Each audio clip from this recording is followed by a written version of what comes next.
ಹೊಳೆನರಸೀಪುರ ಪಟ್ಟಣದ ಪತಂಜಲಿ ಯೋಗ ಭವನದಲ್ಲಿ ಭಾನುವಾರ ರಥಸಪ್ತಮಿ ಪ್ರಯುಕ್ತ 108 ಸೂರ್ಯ ನಮಸ್ಕಾರ ಕಾರ್ಯಕ್ರಮ ಆಯೋಜನೆ ಮಾಡಲಾಗಿತ್ತು.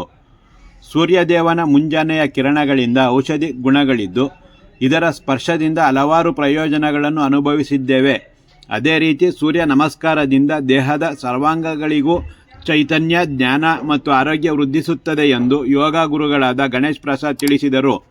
ರಥಸಪ್ತಮಿ ಪ್ರಯುಕ್ತ ಆಯೋಜಿಸಿದ್ದ 108 ಸೂರ್ಯ ನಮಸ್ಕಾರ ಮಾಡಿದ ನಂತರ ಮಾತನಾಡಿದ ಅವರು, ಪೌರಾಣಿಕ ನಂಬಿಕೆಗಳ ಪ್ರಕಾರ ಈ ದಿನ ಭಗವಾನ್ ಸೂರ್ಯದೇವನು ಜನ್ಮದಿನವೆಂದು ಹಾಗೂ ಸೂರ್ಯನು ತನ್ನ ದೈವಿಕ ಬೆಳಕಿನಿಂದ ಇಡೀ ವಿಶ್ವವನ್ನು ಬೆಳಗಿಸುತ್ತಾರೆ ಎಂಬ ನಂಬಿಕೆ ಇದೆ. ಜೊತೆಗೆ ಪೂರ್ವಿಕರ ಕಾಲದಿಂದಲೂ ಯೋಗಾಸನದಲ್ಲಿ ಸೂರ್ಯ ನಮಸ್ಕಾರಕ್ಕೆ ಮಹತ್ವದ ಸ್ಥಾನವನ್ನು ನೀಡಲಾಗಿದೆ.